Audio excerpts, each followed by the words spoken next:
Podcast ini spesial dibawakan untukmu oleh Remote Worker Indonesia, sebuah platform mentoring untuk menembus remote work. Kerja dari rumah, gaji dalam dolar. Cek website kami di remoteworker.id. See you there.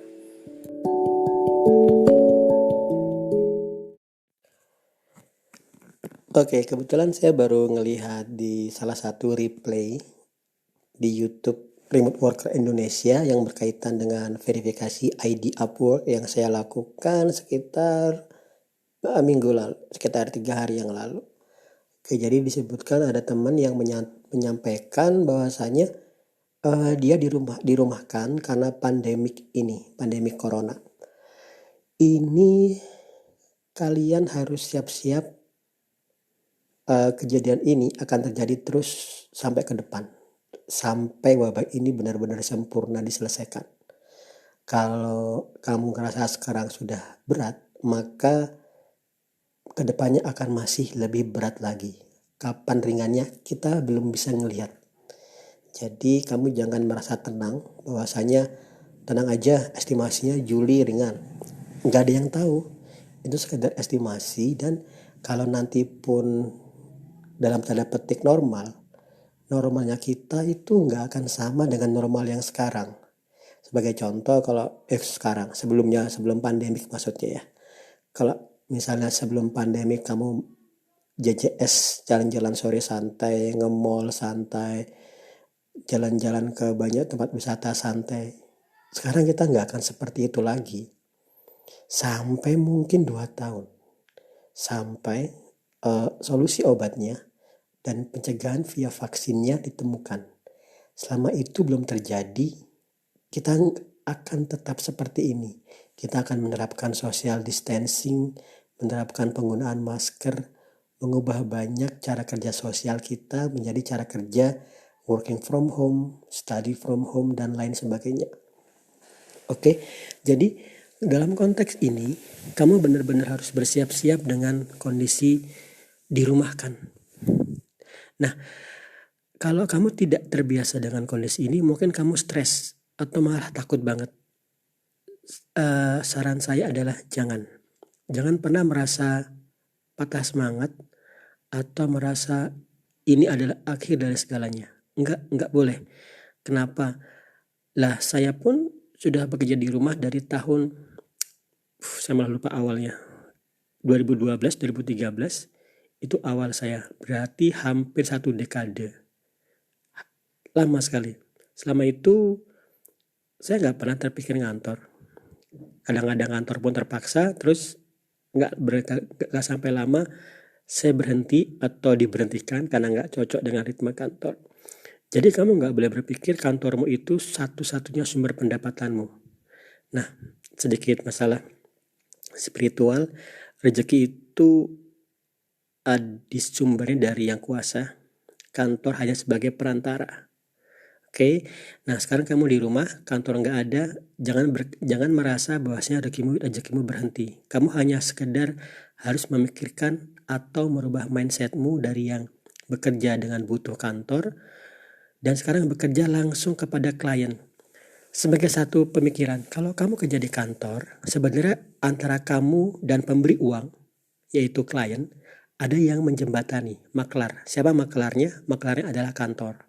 Saya ngambil kasus aja ya. Misalnya kamu kerja kebetulan kalau di otak saya begitu mikir software house, yang saya ingat itu Mitra.is. Karena tahun akhir awal 2000-an itu Mitra.is di kampus saya di UGM itu kesannya ngetop banget ya.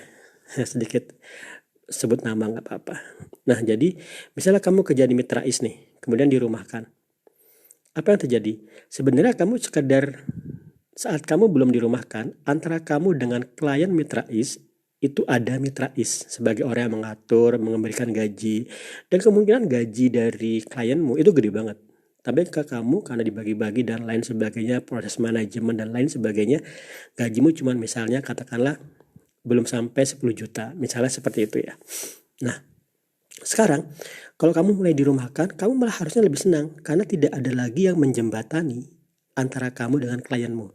Di mana kamu dapat klien?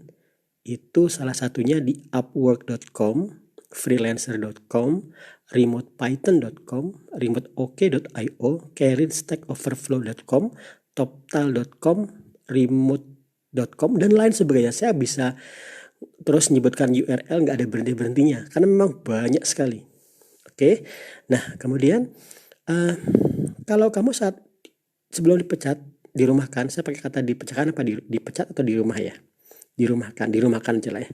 Sebelum kamu dirumahkan, kalau kamu seorang programmer, desainer, atau pekerja IT yang sudah bertahun-tahun bekerja di perusahaan itu, maka seharusnya kamu senang banget karena kamu sudah skill. Kamu sudah skill itu luar biasa. Karena kalau sekarang kamu baru mulai untuk menembus remote work, perjuanganmu masih panjang sekali. Pertama kamu harus mempersiapkan skillmu dulu, upgrade skillmu dulu. Nah, kamu yang dirumahkan kan tidak perlu proses ini. Kamu tidak perlu mikir upgrade skill lagi. Kenapa? Karena skillmu sudah terupgrade banget. Kamu tinggal mempelajari cara marketing skillmu di platform yang saya sebutkan tadi. Nah, di sini kami dari Remote Worker Indonesia akan bisa membantumu melalui berbagai macam tips, trik, kedisiplinan, mindset untuk bisa menembus pekerjaanmu dengan lebih cepat. Satu kata yang utama adalah kami pernah gagal. Kami ada yang pernah dipecat dari kerjaan remote, diberhentikan, di-post, jatuh ke jebakan-jebakan Batman dari klien-klien beberapa negara yang terkenal dengan jebakan-jebakannya. Kapan-kapan saya sampaikan. Jadi, kamu tidak akan mengulangi kesalahan-kesalahan yang kami buat. Satu. Kedua adalah kamu akan bisa mengefektifkan penggunaan connect-mu. Connect itu adalah katakanlah kredit point yang dipakai atau saldo lah ya, yang dipakai oleh kontraktor kamu freelancer untuk melamar job di Upwork. Begitu kamu ngelamar job, koinmu habis. Pertama kali kamu daftar, kamu dapat 20 poin. Jadi mungkin sekadar satu job kadang-kadang 5 atau 6 beda-beda. Jadi rata-rata adalah 5 kali lamaran kamu habis connect-nya. Namanya connect dan kamu harus beli lagi. Nah, dengan bimbingan di kami, rating kamu lolosnya akan lebih cepat, lebih tinggi. Jadi kamu bisa cukup dengan 20 poin itu, peluangmu lebih besar untuk diterima. Saya mengatakan peluang, bukan berarti pasti.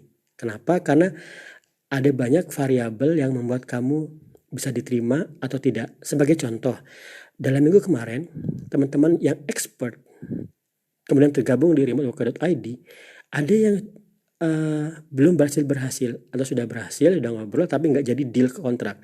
Tapi ada teman yang baru belajar dan melamar job setelah upgrade skill dahulu tentunya dan lolos.